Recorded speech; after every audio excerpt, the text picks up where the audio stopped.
Boker Tov, shalom à tous, tous les auditeurs, tous les gens présents.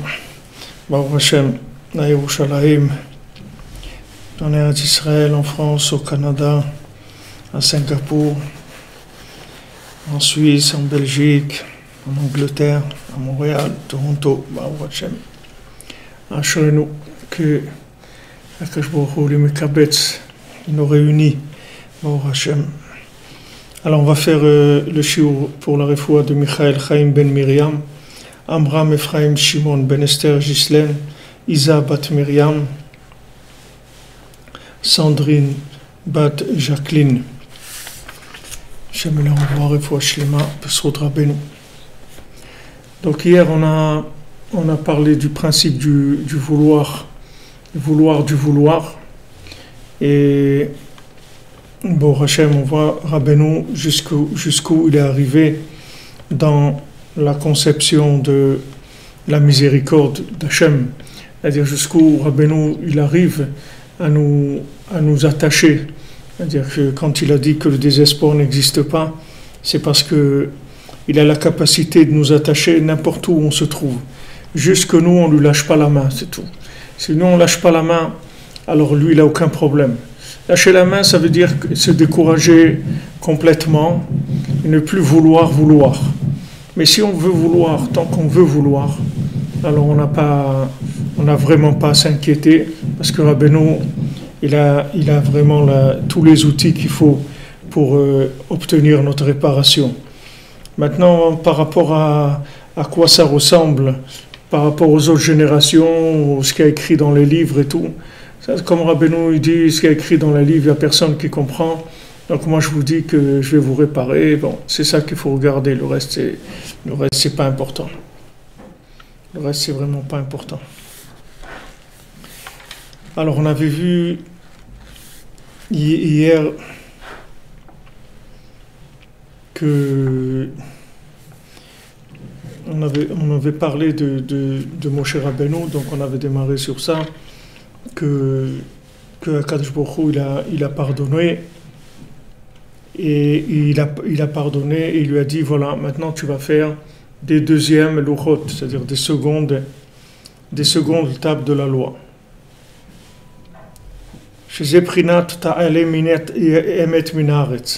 Alors les deuxièmes tables de la loi, ça veut dire que c'est la vérité qui est remontée de la terre, c'est-à-dire que c'est le retour de la vérité une fois qu'elle a été jetée par terre. Donc la vérité théorique, elle donne ce qu'elle donne. Quand elle est jetée par terre, elle remonte, c'est-à-dire quand elle va vers la réalité, alors il monte une vérité qui est beaucoup plus adaptée et surtout connectée avec Hachem. La théorie, c'est pas connecté. Le vécu, c'est connecté. Donc on prend la vérité, on la jette par terre, c'est-à-dire on la met dans le vécu, et une fois qu'on la met dans le vécu, alors de là il va remonter une vérité extraordinaire. Qu'est-ce que c'est cette vérité? Principalement, c'est la révélation de la miséricorde d'Hachem. Donc c'est à ça qu'on doit arriver, c'est ça le but de notre venue sur terre, c'est ça qui répare tous les univers, c'est ça le libre arbitre, c'est ça qui va nous amener à être plus grand que des anges, plus grand que tout ce qui a pu être créé dans le monde. Donc maintenant, assurez-nous qu'on est dans cette génération-là où Hachem il a envoyé un tzaddik comme Rabbeinu, un tzaddik tellement grand qui est capable de nous attacher à nous, qui nous sentons tellement loin d'Hachem. Il est capable de nous encourager, de nous attacher à Hachem et de faire qu'on ne lâche pas. Et avec ça, on va obtenir, Bezat Hachem, comme on a dit hier, les plus grands niveaux de réparation qu'il y ait jamais eu. Les plus grands niveaux de réparation, parce que il ne faut pas oublier que nous sommes le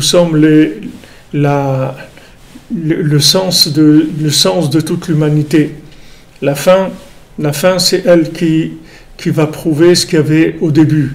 Sauf Maaseh v'Marshavatrila. C'est-à-dire qu'il y avait une pensée d'Hachem au début de la création. Et maintenant, nous, on va concrétiser cette pensée-là.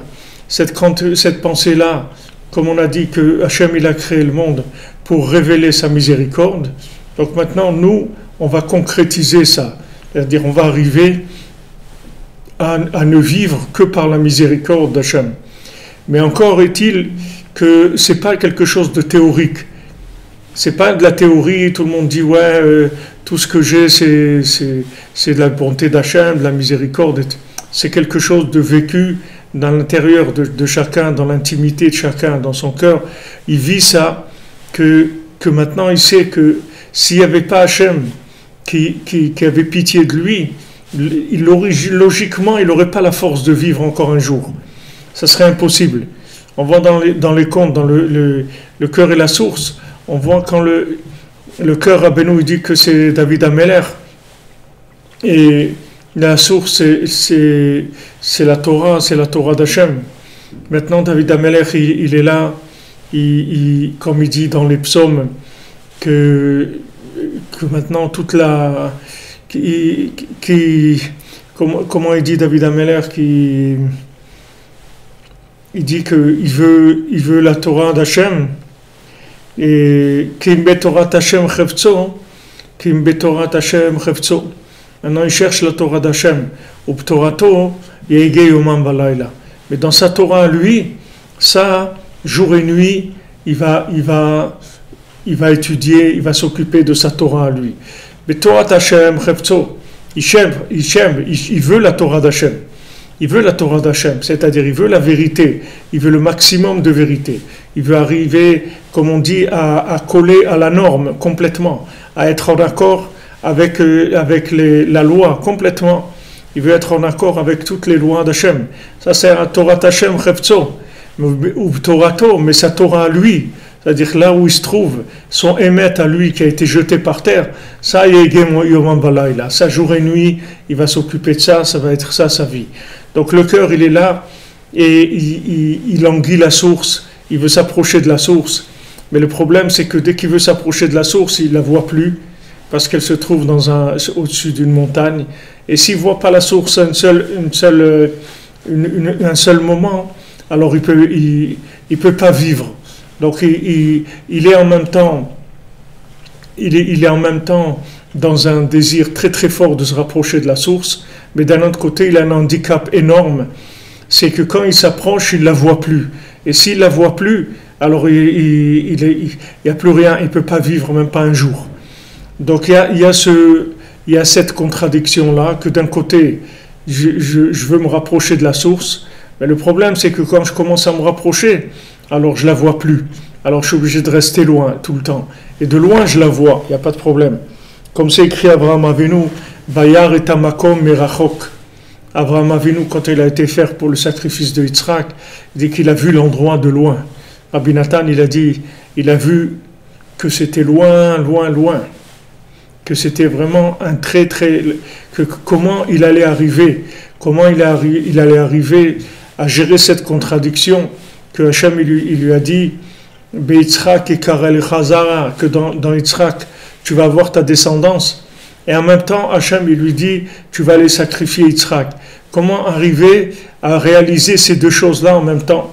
Puisque c'est contradictoire, c'est Yitzhak qui le sacrifie. Il n'était pas marié, donc s'il le sacrifie, il n'a pas eu d'enfant. Donc c'est terminé la descendance de Yitzhak. Comment c'est possible que Hachem, en même temps, il lui dit de le sacrifier, et en même temps, il lui a promis qu'il va avoir une descendance. Et Abraham Avinu, il a vu que cette chose-là, elle était loin, loin. Il a dit, it's a long way from home. Il a vu que c'était loin, loin d'avant d'arriver à la maison. C'était pas un pachout, cette chose-là. Alors on est tous dans cette contradiction permanente, c'est-à-dire que on n'arrive pas à comprendre comment en même temps on est très loin et en même temps on est très près. Comment on gère ces deux choses-là? Comment on gère en même temps qu'on est sûr qu'on veut, on est sûr que c'est ça qu'on veut, mais d'un autre côté on voit qu'on fait rien, on n'arrive à rien faire pour se rapprocher vraiment. Alors cette contradiction-là, elle est très très dure à vivre et c'est une grande souffrance. Mais il faut savoir que le cœur, il ne peut pas s'approcher de la source. Parce que quand il s'approche, dès qu'il commence à construire un petit peu et tout, il perd complètement la vision de la source. Il perd cet idéal-là. Donc il est obligé de rester loin. Il est obligé de rester loin. Il ne peut pas s'approcher. Donc, bon, Hachem, dans notre génération, nous a rentré dans le virtuel. Et dans le virtuel, tout est possible, virtuellement. Il n'y a rien qui est limité. Il suffit de l'imaginer virtuellement et la chose, elle va exister. Comme je vous l'ai dit plusieurs fois, dans le premier conte, on voit que le second du roi, il va chercher la princesse disparue. Alors, quand il va la chercher, il la cherche dans des déserts, il rencontre des géants là-bas, que ces géants, ils lui disent, ça n'existe pas ce que tu cherches. Une montagne en or et un château de pierres précieuses, ça n'existe pas. Ils lui ont pas dit que la princesse disparue n'existait pas. Ils lui ont dit que ça, un château en or, un château en pierres précieuses sur une montagne en or, ça n'existe pas. Donc il rencontre comme ça trois géants. On peut dire ces trois géants, c'est les trois mouchines, c'est les trois formes d'esprit, c'est les géants de la Torah, c'est les géants de la vérité. Ils lui disent, regarde, vraiment, on a de la peine pour toi. On te voit que tu es sincère et que tu cherches. Tu as juste un problème, c'est que ce que tu cherches, ça n'existe pas. Voilà ce qu'ils lui disent. C'est-à-dire l'esprit, le cerveau, il dit ça, que ce que tu cherches, ça n'existe pas. Et lui, il leur dit, non, je vous dis que ça existe. Je vous dis que ça existe. Ça existe, c'est sûr que ça existe. Et il pleure. Et il dit, non, c'est sûr que ça existe. Alors le premier géant, il lui dit, regarde, puisque maintenant, je vois que tu insistes, et je t'envoie chez mon frère, que lui il s'occupe de tous les oiseaux. Le premier s'occupait des animaux, il était dirigé tous les animaux du monde, donc les animaux lui ont dit qu'ils n'ont jamais vu ça. Après il a dit, regarde mon frère, lui c'est les oiseaux peut-être que de haut ils ont vu ça. Alors on voit qu'il l'aide, c'est pas qu'il l'aide pas, mais il l'aide dans leur vérité à eux, c'est-à-dire en lui disant que ce qu'il cherche, ça n'existe pas. Mais comme maintenant il le voit, qu'il est sincère, que vraiment il est sincère, il pleure, ça lui fait de la peine, parce qu'il veut retrouver la princesse disparue. Donc le deuxième qui s'occupe des oiseaux, il demande à tous les oiseaux, il n'y a personne qui a jamais vu ça. Donc il lui dit, tu vois, regarde, les oiseaux, ils parcourent le monde entier, toute la planète, ils n'ont jamais vu ça. Donc t'occupe pas, ça n'existe pas, laisse tomber mon ami, tu es en train de perdre ton temps là. Fais autre chose, va faire du business, va à la bourse, regarde Macron, où il va, regarde Madame Macron, ce qu'elle fait, etc. Occupe-toi d'autre chose. Pourquoi tu cherches la princesse disparue? Alors, quand même, il le voit, ça lui fait de la peine. Il dit, regarde, tu vas aller chez mon frère, que lui s'occupe des vents. Alors, les vents, c'est quelque chose de beaucoup plus fort. C'est-à-dire, le vent, il va là où l'oiseau, il rentre pas. Un vent, il peut rentrer dans une grotte où il y a une fissure d'un quart de millimètre. Le vent, il rentre. Un oiseau, il ne peut pas rentrer là-bas. Il dit, vas-y, cherche. Alors, bon, ok. Il envoie tous les vents. Les vents, ils viennent, il dit, il n'y a pas, ça n'existe pas. Après, lui, il pleure. Il y a un petit vent qui arrive et qui dit, alors le géant, il lui dit, qu'est-ce que c'est ça? J'ai convoqué tout le monde, pourquoi tu es venu en retard? Il dit, je suis venu en retard parce que j'étais en train d'emmener la princesse dans la montagne au nord et le château de perles. Alors quand il entend ça, le géant, il lui dit, regarde, extraordinaire, donc tu avais raison, ça existe. Et maintenant, je vais te donner tout ce qu'il faut pour que tu arrives là-bas. Parce que peut-être que maintenant, il va y avoir, tu vas avoir des difficultés d'argent ou des difficultés parce qu'ils lui ont dit que tout est cher là-bas. Le vent, il a dit que c'est un pays, c'est très cher. Alors il a dit, voilà de l'argent, voilà un petit sac, ce petit sac-là, quand tu auras besoin, tu mettras la main dedans, tu sortiras l'argent dont tu as besoin. Et voilà que Baruch Hashem, il va trouver la princesse disparue. Et Rabbeinu, il dit, comment il a fait sortir? Ça, Rabbeinu, il n'a pas raconté.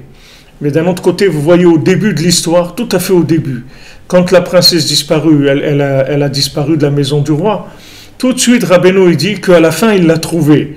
C'est-à-dire que dès le début, sauf Maaseh B'Marshava Tchila, à la fin de l'action, dès le début, Rabbeinu il nous tranquillise. Il dit regarde, la princesse tu vas la trouver, ne t'inquiète pas. Maintenant tu vas passer, comme on dit, tu vas en passer des vertes et des pas mûres. Tu vas passer, mais sois tranquille, tu vas la trouver. Donc ça c'est ce que Rabbeinu nous dit.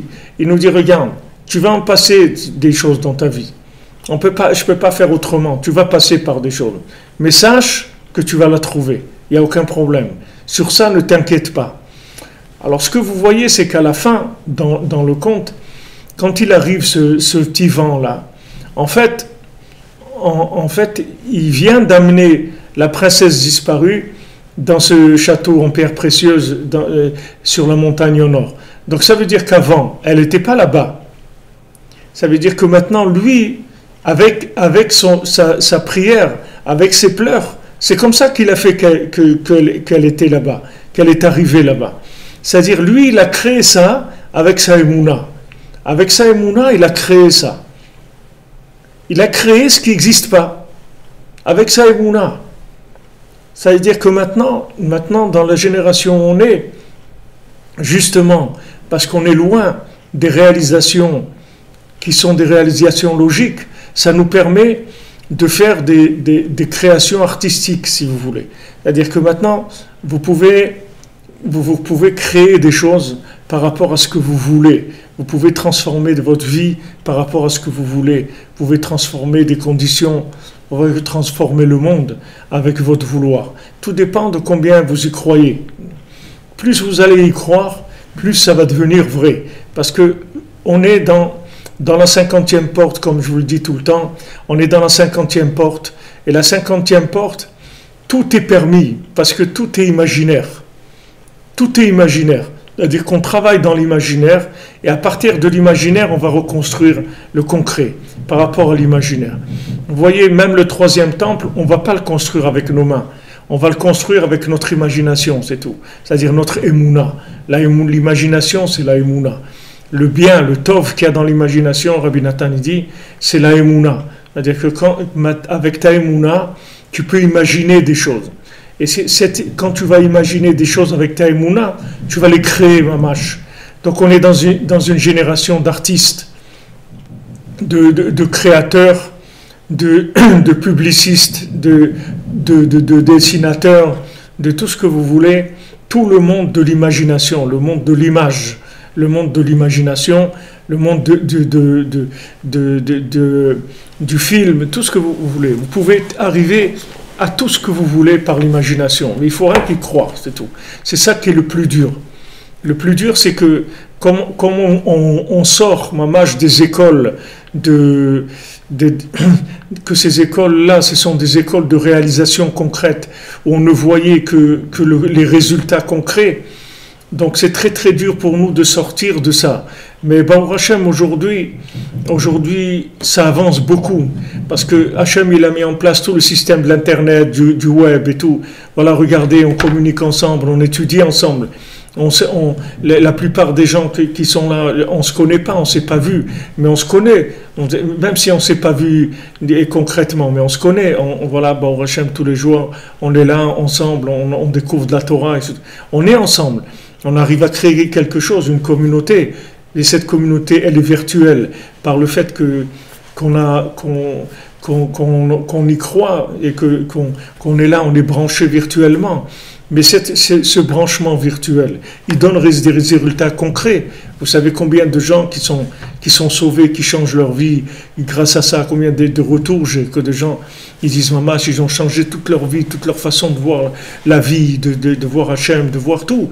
Et pourtant, c'est né d'une école virtuelle. C'est pas né d'un endroit où il est rentré dans un stage et on lui a appris, voilà. Il est rentré dans une communauté virtuelle, mais il voit que concrètement, ça change sa vie. C'est-à-dire aujourd'hui, c'est ça qui est difficile, c'est d'arriver à agir avec la émouna, c'est-à-dire de mettre la émouna en avant, et que par rapport à cette émouna-là, on arrive à voir des choses concrètes qui vont se réaliser. Pour se marier, il faut de la émouna. Pour que le couple y tienne, il faut de la émouna. Il faut de la émouna. Chacun il est tiraillé de son côté, il y a des problèmes, etc. Il faut de la émouna, il faut avoir confiance que ça va marcher, c'est tout. Que c'est sûr que ça va marcher. Vous voyez, lui, il avait une détermination, il était indémontable. Indémontable, ce second du roi. Là. Il était indémontable. Il était sûr que ça existait, il n'avait aucun doute là-dessus. Et le fait que maintenant, il n'avait aucun doute, ça s'est réalisé. Alors maintenant, c'est le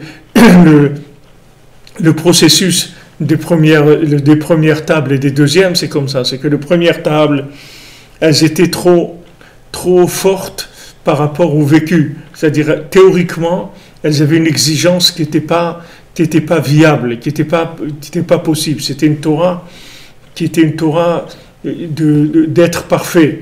Donc, c'était pas viable. Donc, Moshe Rabbeinu, il a cassé ces premières luchot, les premières tables de la loi. Et du fait qu'il les a cassées, de ça a germé les deuxièmes tables. Que les deuxièmes tables, en éclat, si vous voulez, en éclat de mochin, en éclat d'esprit, elles sont beaucoup moins fortes que les premières. Mais en kiyum, à Torah, c'est-à-dire dans le comment, elles sont beaucoup plus élevées que les premières. Dans le quoi, elles sont plus vastes que les premières.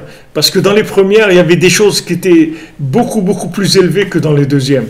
Mais c'était dans le quoi. Mais dans le comment, les premières, elles étaient nulles. Les deuxièmes, elles avaient le comment, beaucoup plus de comment que de quoi. Donc les deuxièmes, ça a marché. Les premières, ça n'a pas marché, et les deuxièmes, ça a marché. C'est la même chose, c'est la même Torah, il n'y a aucune différence. C'est juste le niveau de connexion qui change. C'est-à-dire que les deuxièmes, elles étaient connectées. Les premières, il fallait faire des efforts énormes, et c'était impossible dans la situation dans laquelle on était. Donc ça, Hachem, il l'a fait depuis le début de la création, puisque Hachem, il a jeté ses anges de vérité par terre, et aussi Hachem, quand il a créé le monde, il a vu que s'il ne mettait pas la miséricorde, le monde, il n'allait pas tenir. Au début, Hachem, il voulait mettre de la rigueur, mais c'était une rigueur qui était inclue dans la miséricorde. Ce n'est pas une rigueur avec de la méchanceté, de shalom, des choses comme ça. C'est une rigueur pour que ça marche bien et vite. Mais il a vu que même ça ne va pas marcher. Donc il a mis la miséricorde. Il a mis la miséricorde avec pour que le monde tienne. C'est-à-dire, même si maintenant, l'intention dans la rigueur, c'est pour que ça marche, ça aussi, ça ne marche pas aujourd'hui. Comme Rabbeinu dit, même si maintenant tu penses que si tu fais un reproche à quelqu'un, une remontrance à quelqu'un, tu vas l'aider, c'est pour l'aider, Rabbeinu dit tu ne vas pas l'aider. Donc ne lui fais pas de reproche parce que tu ne vas pas l'aider. Tu vas l'enfoncer complètement et tu peux le tuer, Shalom. Avec un reproche, tu peux tuer quelqu'un. Donc fais attention à ta bouche, fais attention à tes regards, fais attention à tes attitudes, fais attention à ce que tu émanes, parce qu'il n'y a plus personne aujourd'hui qui peut supporter un reproche. La moindre rigueur, elle est insupportable aujourd'hui. Donc sache dans quel contexte tu vis pour t'adapter. Donc ça, comme on vit dans la 50e porte, il y a tout Béhémet, il y a tout est là, mais c'est imaginaire, c'est tout. C'est-à-dire que tout est là, mais c'est en virtuel, c'est pas en réel. Tous les tzadikim, ils sont là. Rabbi Nachman, il est là, il est à côté de nous, comme il a dit à sa fille, je reste avec vous. Je dis, regarde, je vais être comme là derrière la porte. Si tu me parles, je ne vais pas t'entendre. Je vais t'entendre, oui. Alors il dit, je ne pars pas, je suis avec vous. Mais seulement, je vais rester avec vous virtuellement. Alors tous les tzadikim, ils sont là virtuellement. Seulement, il faut de la émouna. C'est-à-dire, il faut que tu crois dans le virtuel. Mais bon, Hachem, le système de l'Internet et tout, ça aide beaucoup là-dedans. Parce qu'on s'habitue à fonctionner virtuellement avec toutes les choses. Les gens ils font des courses virtuellement, ils achètent leurs trucs sur Internet virtuellement. Au début, c'était hésitant, vous voyez. Et petit à petit, ça prend de trucs. Les gens, ils achètent de plus en plus sur Internet. Parce que, ça y est, ils se sont habitués. C'est un nouveau mode de vie, un nouveau mode de fonctionnement. Maintenant, la Torah, c'est la même chose. Avant, il y avait le concret dans la Torah. La même chose que vous allez dans un magasin, vous achetez la chose, etc.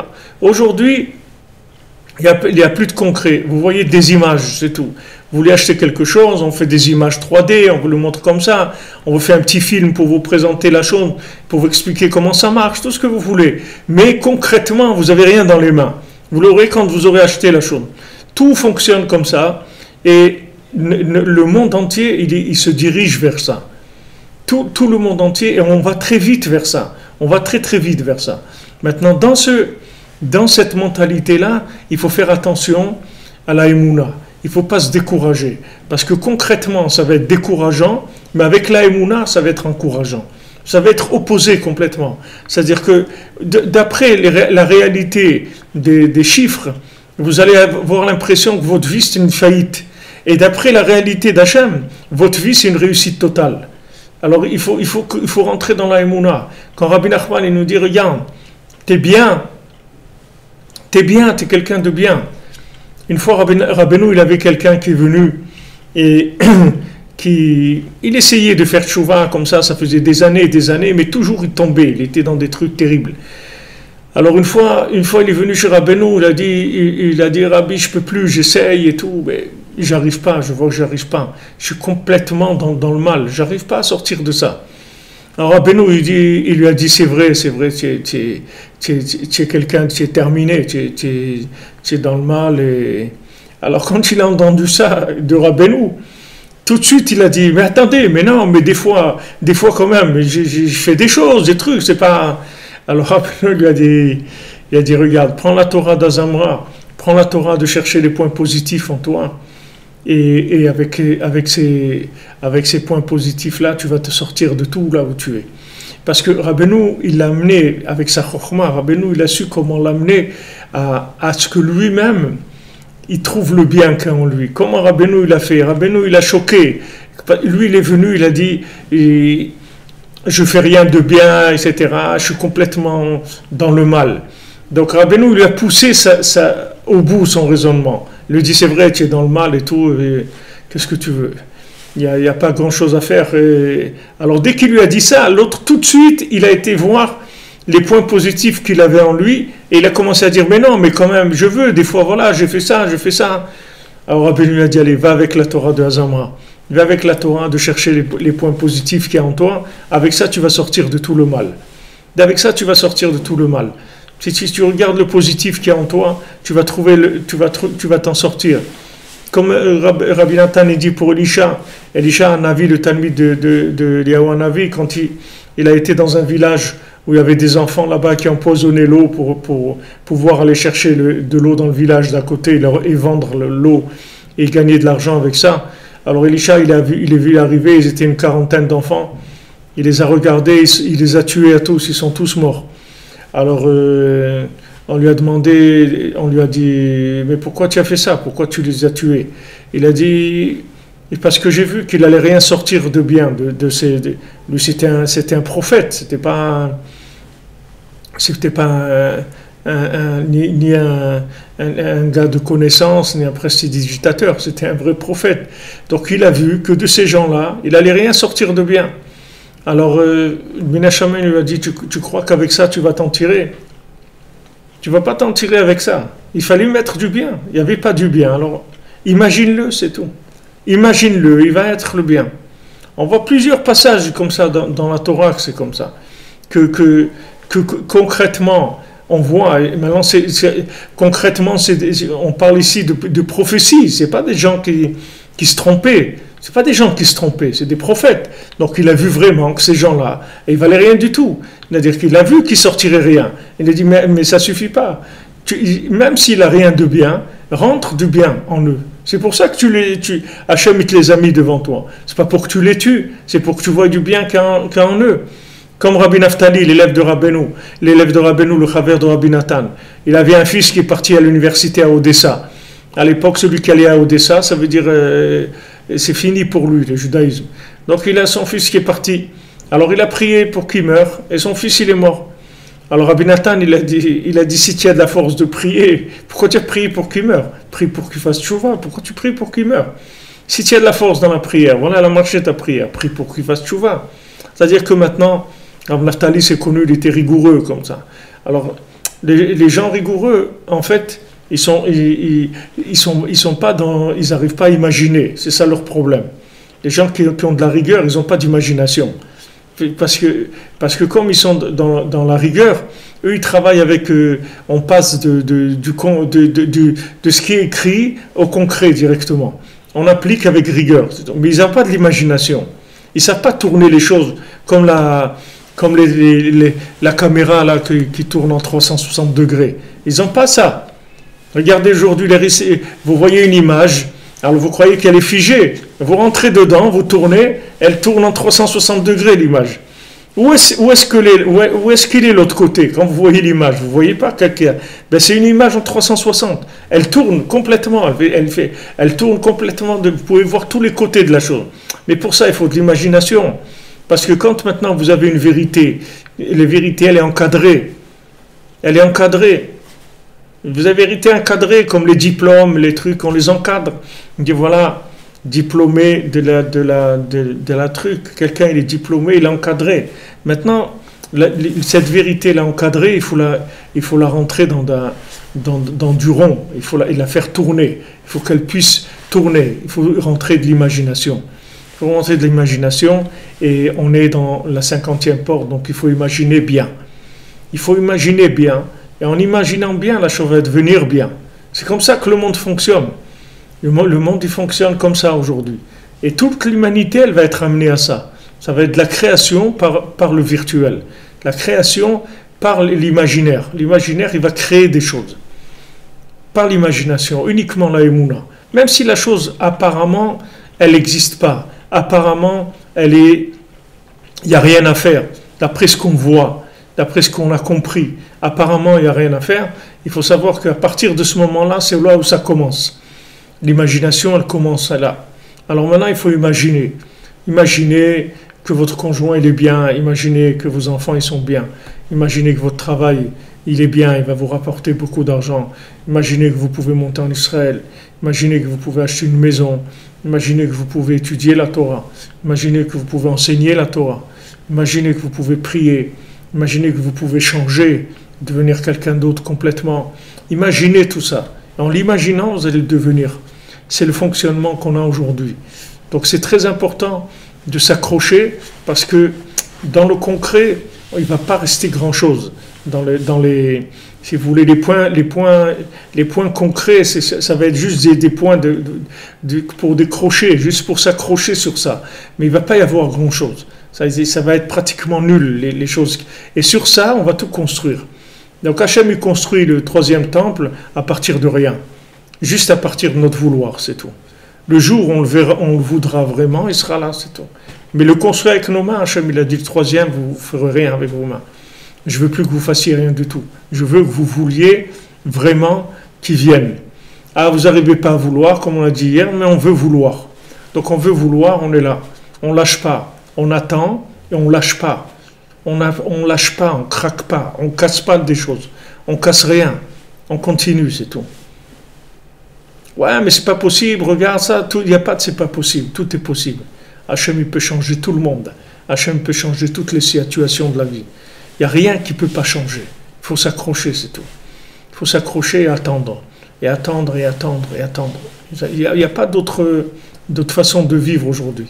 Donc ce principe-là, il est tout le temps, il se répète que Moshe Rabbeinu jette les premières tables et il y a des deuxièmes qui remontent justement du fait qu'elles sont descendues avec plus elles sont plus humaines, plus concrètes, avec plus d'amour, avec plus adapté à l'homme. Le comment, il va se préciser.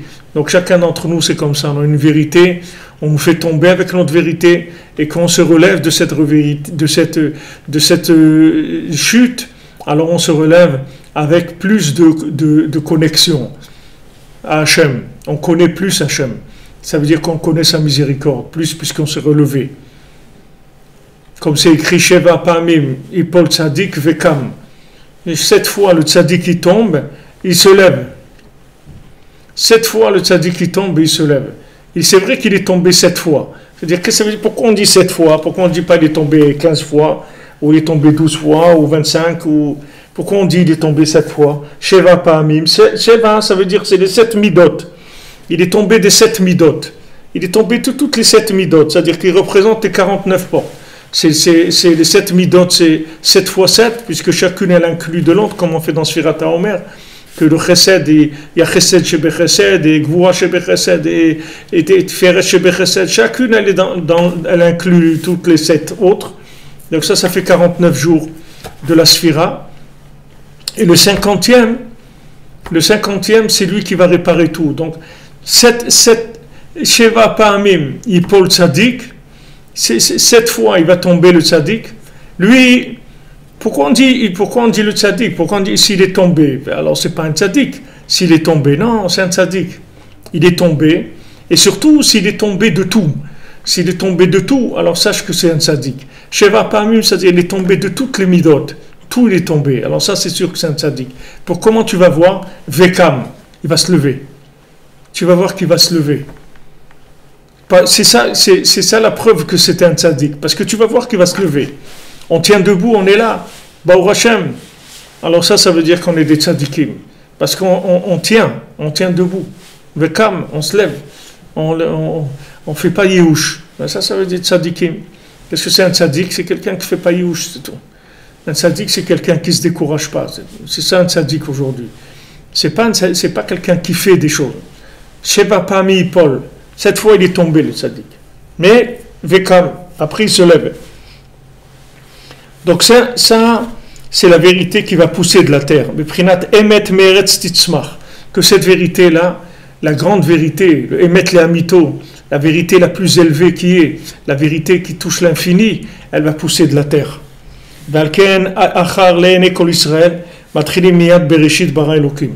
C'est pour ça que quand on a fini la Torah, tout de suite on commence Bereshit, Emet. Donc quand on prend Bereshit, Bara, Elohim, c'est les dernières lettres, ça fait le mot Emet, d'accord?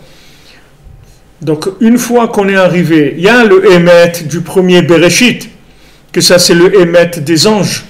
Et il y a le Emet, une fois qu'on est arrivé, les Einé Kol Israël, qu'une fois qu'on est arrivé à la fin de la Torah, les Einé Kol Israël, aux yeux de tout le Ham Israël, à ce moment-là, on reprend Bereshit, et maintenant on arrive à Emet. Mais ce n'est pas le Emet du premier Bereshit, c'est le Emet des deuxièmes tables, c'est-à-dire c'est le Emet qui est passé par la fin, par les Einé Kol Israël. Et les Einé Kol Israël aussi, c'est Rocher Tevot, Yechol, c'est-à-dire tu peux. Quand tu vas maintenant arriver en bas, c'est-à-dire complètement à la fin de la Torah, que maintenant, voyez tout le Sefer Dvarim, où Moshe Rabbeinu, il fait que nous reprocher, c'est-à-dire ce qu'on a fait avec beaucoup de douceur et tout, mais il nous reproche, voilà ce que vous avez fait, voilà. Tout le Sefer Dvarim, le dernier livre de la Torah, en fait c'est une répétition des choses, c'est-à-dire il répète, il raconte ce qu'il y a eu, voilà, vous avez fait ça, vous avez fait telle bêtise, etc. Les Einé Kol Israël, la fin de ça, c'est Yechol, tu peux. Voilà la fin, tu peux. Alors maintenant on commence Bereshit. Une fois que maintenant on est tombé, on est arrivé tout à fait en bas, maintenant on recommence au début. Une fois qu'on croit qu'on est à la fin, comme les gens ils disent, maintenant je suis au bout du rouleau. Au bout de quel rouleau tu es? Au bout de quel rouleau tu es? Lequel de rouleau? Dis-moi, parce que moi des rouleaux j'en connais beaucoup. Il y a le rouleau à pâtisserie, il y a les trucs. Comme quelqu'un m'a dit hier, il m'a dit, quelqu'un a des problèmes pour trouver une parnassa comme il faut, pour se marier et tout ça. Alors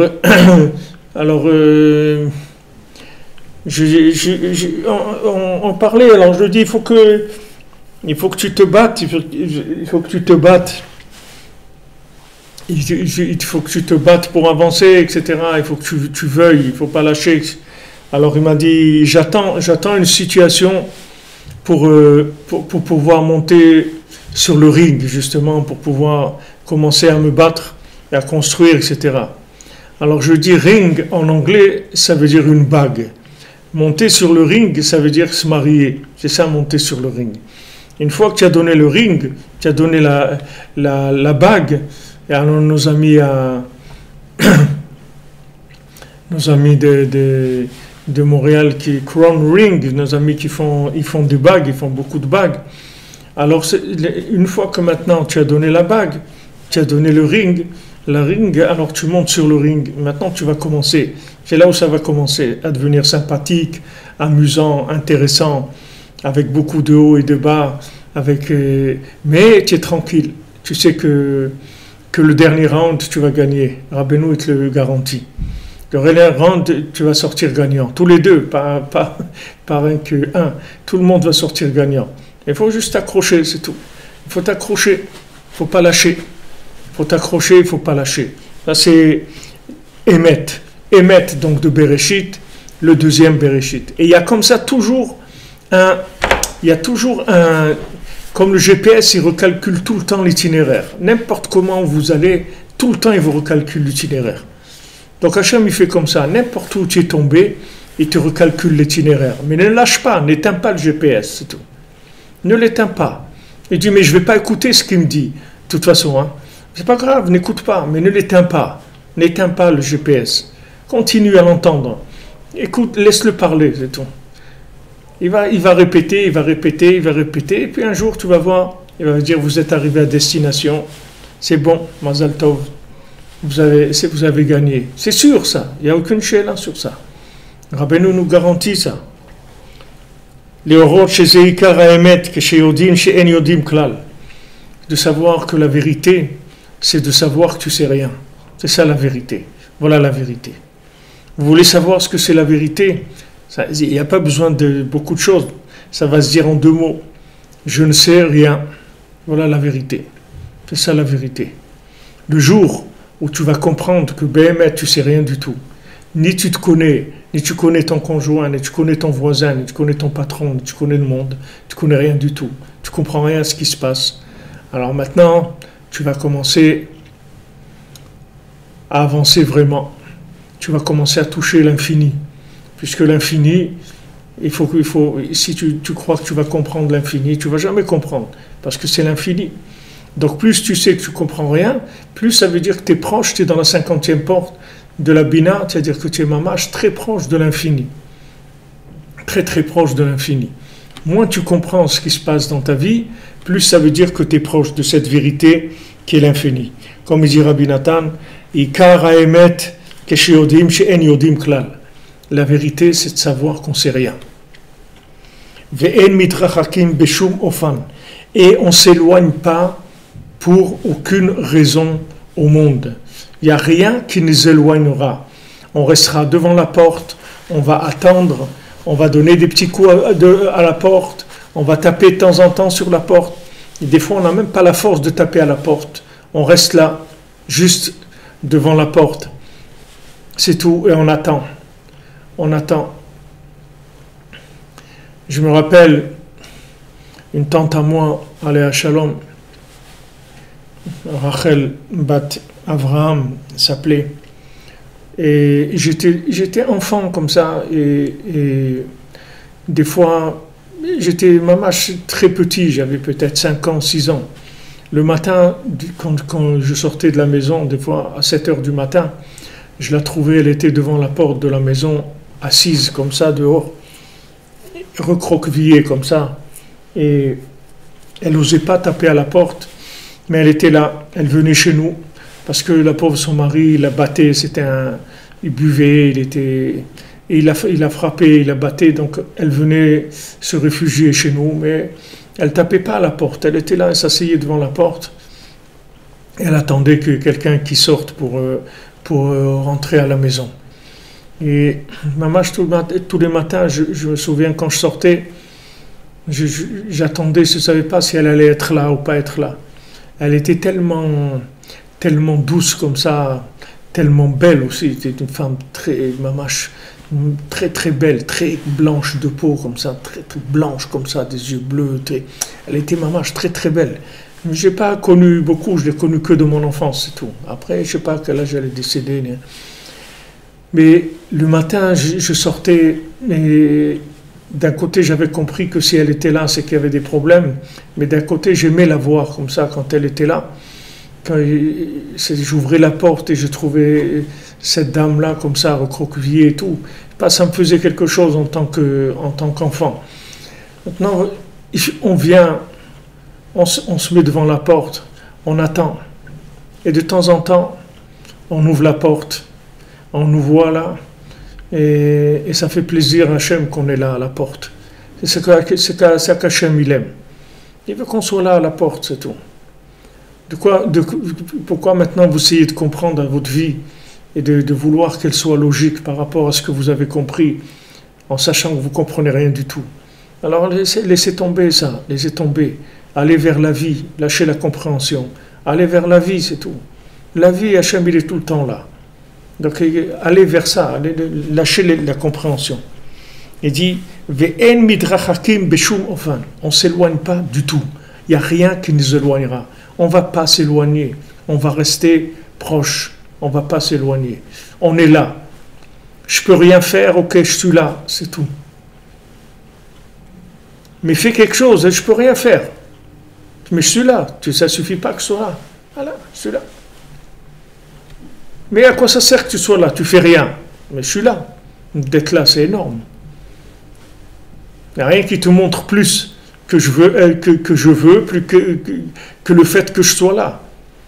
Parce que je peux faire des choses en 2 minutes et m'en aller.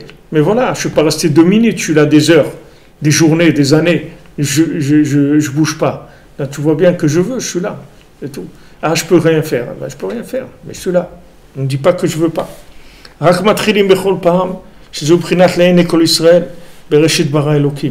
Chaque fois, on recommence, c'est tout. Chaque jour, on recommence. Chaque heure, on recommence. Chaque demi-heure, on recommence. Chaque minute, on recommence. Rabbeinu recommençait plusieurs fois par jour. Rabbeinu recommençait sans arrêt. Sans arrêt. Dès qu'il comprenait quelque chose, il le jetait et il recommençait. Il comprenait, il jetait et recommençait.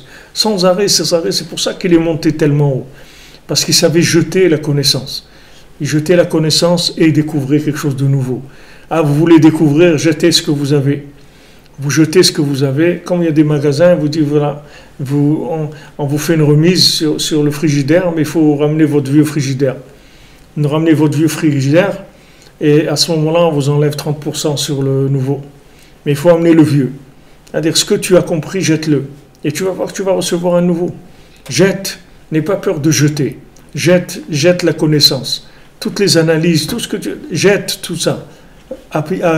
Habitue-toi à vivre avec du nouveau, des choses nouvelles, de l'air nouveau, des idées nouvelles, de l'énergie nouvelle, sans arrêt. Il faut jeter. Il faut pas être dans la nostalgie. Il faut jeter, il faut rester de la nostalgie. Nostalgie, ouais, j'avais ça, ou j'aurais pu être comme ça. Il faut jeter. Tout ce qui est analytique, jeter, aller vers la vie, vers l'amour d'Hachem. Comme c'est écrit Rabbi Nathan, que chaque fois on commence, c'est-à-dire l'Eine Kol Israël et Bereshit bara Elokim. Tout de suite, on arrive en bas, l'Eine Kol Israël, et on remonte, Bereshit, et comme ça sans arrêt. Chez Moshe, Botsem Kocho, Im Shirder, Ze, Alide Shvirat Luchot, Sheodalo, Hashem Itbarach. Parce que Moshe Rabbeinu, dans la force qu'il avait, il est arrivé à amener, c'est pas un geste symbolique qu'il a fait Moshe Rabbeinu. Quand il a jeté les tables de la loi par terre, c'est pas un geste symbolique. C'est qu'il a fait descendre ça dans le monde, cette façon de vivre. Et il a montré que voilà comment on va vivre, comment on va s'en sortir. On va jeter les tables par terre et il va pousser des nouvelles tables, mieux adaptées, mieux connectées, plus vivantes, qui donnent plus de joie. Odalo Hashem Idbar. Et Hachem, il a été d'accord avec lui, il l'a remercié. Il lui a dit, Yeshar Kochacha Shavanta. Il lui a dit, Chazak, merci que tu as cassé les. Hachem, il a remercié. Comment Hachem, il donne l'étape de la loi, la Torah et tout. Il lui dit, merci que tu les as jetés. Merci que tu les as jetés. Mais c'est incroyable. C'est-à-dire que quelqu'un, il a pleuré pour avoir quelque chose, maintenant il le jette. Il a pleuré pour comprendre des choses et ça, maintenant il les a comprises, il les jette. Pourquoi? Parce qu'il sait qu'il va avoir quelque chose de plus grand.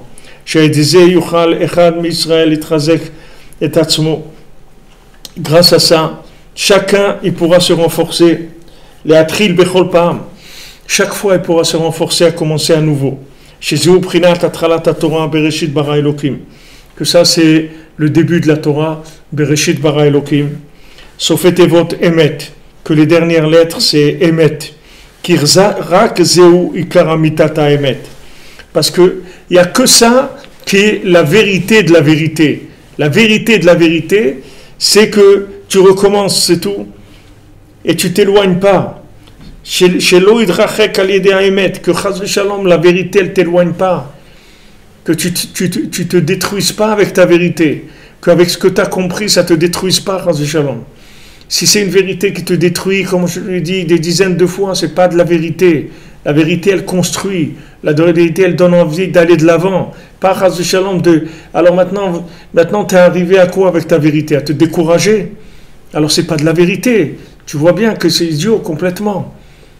Qu'il n'y a pas de vérité qui donne envie d'arrêter. La vérité, c'est au contraire. On a envie de construire, il y a de l'enthousiasme, de l'ambition.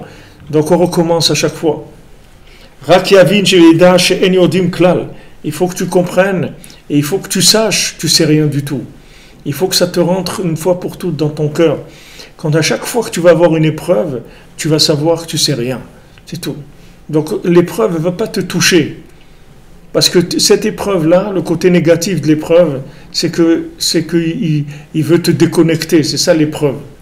Quand tu as une épreuve, alors tu t'énerves, soit sur quelqu'un, tu as trouvé un bouc émissaire, sur toi-même, c'est toi le bouc émissaire des fois. Des fois, c'est toi le bouc émissaire. Tu te dis, ouais, voilà, je savais, ça m'est arrivé parce que j'ai fait ça. Qui est-ce qui t'a dit de penser comme ça? D'où tu sais ce que tu as fait, ce que tu n'as pas fait? Tu sais rien du tout. Tu sais rien du tout. Il n'y a pas de justice que tu puisses comprendre. La justice divine, tu ne la comprends pas, tu ne sais pas comment ça marche. Ne t'accuse pas, n'accuse personne, ne t'en veux pas, n'en veux pas à Hachem, n'en veux à personne. Sache que tu ne comprends rien. Alors tu avances, tu continues à faire ce que tu peux faire. Tu n'arrives pas à faire, tu continues à vouloir. Tu n'arrives pas à vouloir, tu restes là, tu dis je veux vouloir, je m'assois, je ne bouge pas, j'attends. C'est tout. J'attends que ça s'ouvre. Mais fais quelque chose, tu peux pas, c'est de te voir comme ça, c'est désolant. Je suis désolé d'être désolant, mais moi je peux rien faire, voilà. Je suis là, j'attends. Et je sais que ça va s'ouvrir. J'ai aucun doute sur ça.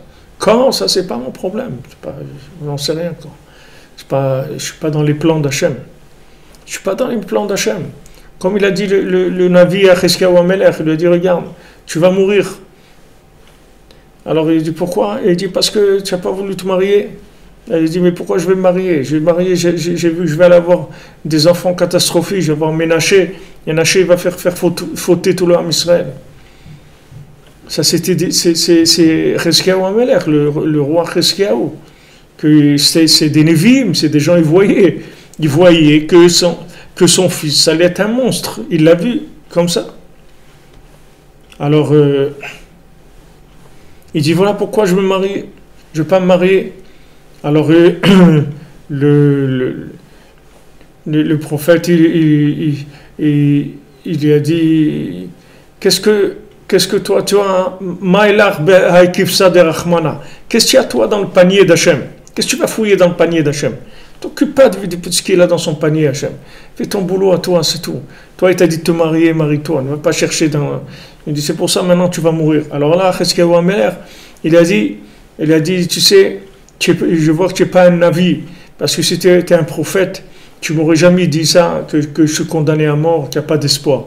Moi je sais qu'il y a un espoir, et il s'est tourné vers le mur, et il a prié, et après il a dit au Navi, donne-moi ta fille en mariage, et peut-être qu'avec ça, on va arriver à sortir du problème. Et c'est comme ça, Cheskiyahu, il a parlé, il s'est tourné vers le cœur, Rabbeinu dit, il s'est tourné vers le mur, c'était les parois de son cœur, et il a prié, et c'est pas pour ça qu'il n'a pas eu Ménaché. Ménaché, il fait partie du système de la Géoula. C'est comme ça que ça doit être. Ménaché aussi, il a fait tchouva, il a essayé de faire tout ce qu'il a pu pour rattraper ce qu'il avait fait. Nous, on ne rentre pas dans les calculs d'Hachem.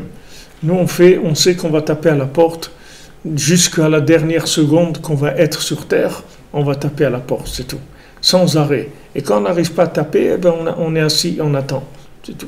On n'arrive même pas à lever la main pour taper, c'est pas grave, Mais on est là, on ne va pas lâcher.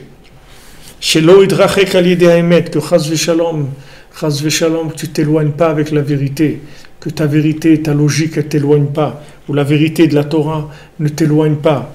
Ra ki avin veyeda shen yodim klal, que tu comprennes, que tu saches que tu sais rien. À chaque fois, tu recommences, c'est tout. À chaque fois, tu recommences. Tu gagnes, c'est tout. Comme les gros lots. Quelqu'un, il a joué. Et après, un jour, il a gagné le gros lot. Et il a recommencé, c'est tout. À chaque fois, il se dit, bon, peut-être ça va marcher cette fois-ci. Comment les gens, il a gagné le gros lot. C'est pas la première fois de sa vie qu'il a acheté un billet. Il a essayé. Et une fois, ça y est, ça a marché. Alors, quand vous avez un tzaddik comme Rabbeinu qui vous garantit que vous allez gagner le gros lot, vous allez gagner, vous allez vous en sortir. Alors, ça y est, vous êtes tranquille. Il faut essayer, c'est tout. On essaye chaque fois. Parce que la vraie miséricorde d'Hachem, elle est énorme, elle est très grande, elle nous dépasse complètement. Et tout le temps que quelqu'un est sur terre, quelqu'un est vivant, il peut recommencer et il peut commencer à se rapprocher d'Hachem. Un homme, il revient jusqu'à la dernière, jusqu'à mamash, les derniers moments, jusqu'à la fin de l'âme, c'est-à-dire mamash, jusqu'à la dernière seconde où l'âme elle quitte le corps, il peut revenir.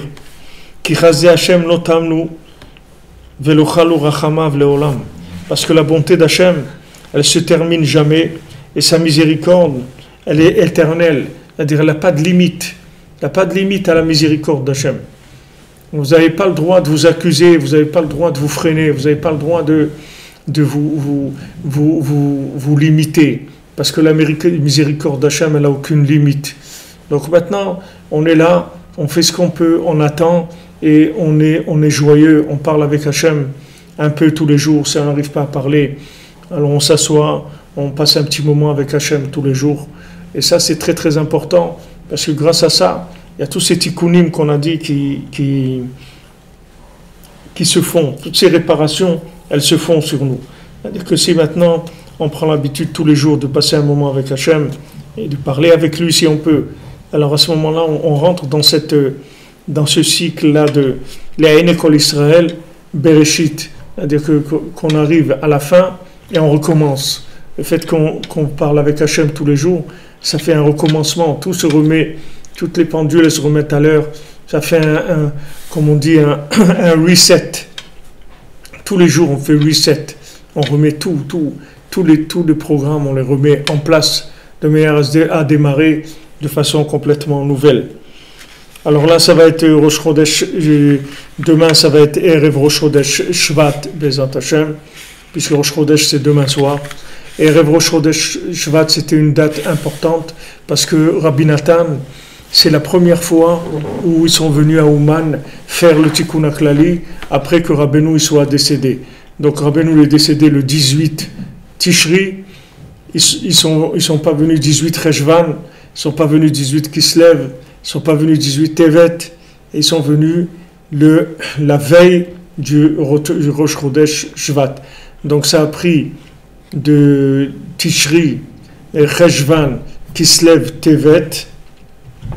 Et voilà, à la fin de Tevet, ça a pris en fait 3 mois et une semaine à peu près pour que ça se mette en place et qu'ils sont venus faire Tikkun HaKlali ensemble, Rabbi Nathan avec plusieurs des grands élèves qui sont venus. C'était le premier Tikkun HaKlali qui a été dit sur la tombe de Rabbeinu après qu'il ait quitté physiquement ce monde. Donc c'était un moment très important où ça m'a fixé toute la continuité de Rabbeinu, puisque ça a été le point de départ de ce qui allait être après des milliards de Tikkun HaKlali qui ont été dits ici à Ouman. Donc sûrement que ce sont des moments très, très riches en délivrance, en possibilité de décrocher des choses. Si l'humanité elle a eu le mérite que Rabbi Nathan vienne et faire Tikkun HaKlali sur la tombe de Rabbeinu pour la première fois, ça veut dire que ça a été enclenché, la Géoula, elle a été enclenchée. Donc Bezrat Hashem aussi, demain, Erev Rosh Chodesh Shvat, que ce soit Bezrat Hashem l'enclenchement de la délivrance pour chacune d'entre nous, que chacun sorte de tous ses problèmes, que ce soit de santé, soit de parnassa, soit de solitude, que ce soit de dépression, que ce soit de pas être marié, ou que ce soit de shalom bayit, ou pas avoir d'enfants, ou d'avoir des problèmes dans la parnassa, dans tout, que chacune, elle soit délivrée, Bezrat Hashem, parce que s'il y a eu cette chose-là, puisque le début du mois de Shvat, en fait, c'est le début où la sève, elle recommence à monter dans les arbres, puisque tout Bishvat, c'est l'anniversaire, le Rosh Hashanah des arbres, et c'est l'anniversaire, comme vous savez, c'est l'anniversaire de Rabbi Nathan, puisque Rabbi Nathan, il est né tout Bishvat.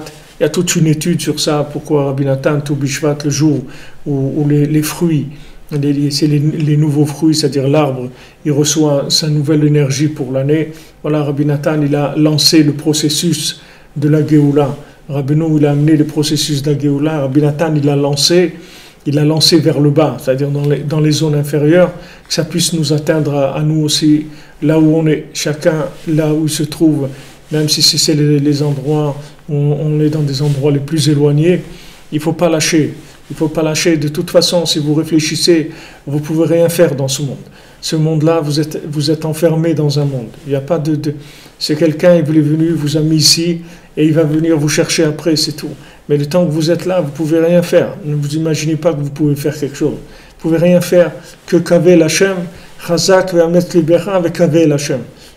Encore de la prière, encore de l'espoir, encore de la danse, encore de la joie, encore de la tzedaka, encore de l'amitié, encore de l'affection, encore de l'amour, encore de l'échange, encore tout ce que vous pouvez faire dans ce monde. Il n'y a rien d'autre à faire.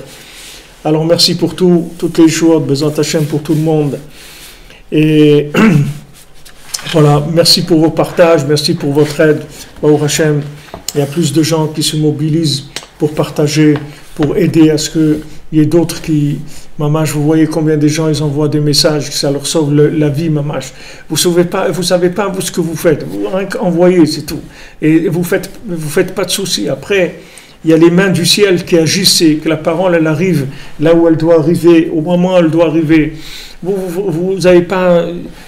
On rentre pas, nous, dans les calculs. Nous, on envoie, c'est tout. Nous, on envoie le pain, on l'envoie sur le bord de l'eau. Et après, ça revient. Les choses, elles reviennent toutes seules. Vous occupez pas, vous, de comment ça marche. Ce qu'on doit faire, c'est, nous, on doit partager avec tous les gens qui attendent ça. Le monde, il est mûr. Il y a beaucoup de gens, il y a des millions de gens qui sont mûrs à accepter l'enseignement de Rabbi Nachman, le mettre en pratique, commencer à parler avec Hachem, commencer à voir la vie différemment, commencer à dialoguer, commencer à s'appuyer sur la miséricorde d'Hachem. Il y a des millions de gens qui sont prêts à ça. La seule chose, c'est qu'ils ne savent pas que ça existe, c'est tout. Et on ne leur a jamais dit, c'est de l'ignorance, c'est tout. Baruch Hashem, Rabbeinu, il nous dit tous les jours, Rabbeinu, il fait descendre, vous voyez, tous les jours, au Hachem, on arrive à parler, à trouver des choses nouvelles. D'où ça vient, ça? D'où ça vient? Il y a un Rosh Yeshiva, il y a Rabbeinu, c'est un Rosh Yeshiva, c'est lui qui enseigne. C'est lui qui enseigne. Nous, on est des marionnettes. C'est Rabbeinu qui enseigne. Tous les jours, il enseigne. Tous les jours, il enseigne que le désespoir, ça n'existe pas. Tous les jours, il enseigne que tu peux réussir et tu vas réussir. Parce qu'il te dit, moi, j'ai gagné déjà. Moi, j'ai gagné, j'ai vaincu. Donc, tu vas voir, tu vas gagner, tu vas vaincre le mal. Tu vas vaincre la maladie, le désespoir, tout. Tu vas vaincre tout ça. Tu vas voir, c'est sûr que tu vas gagner. Bezrat Hashem. Be'atzlacha, bonne journée. Merci d'être là.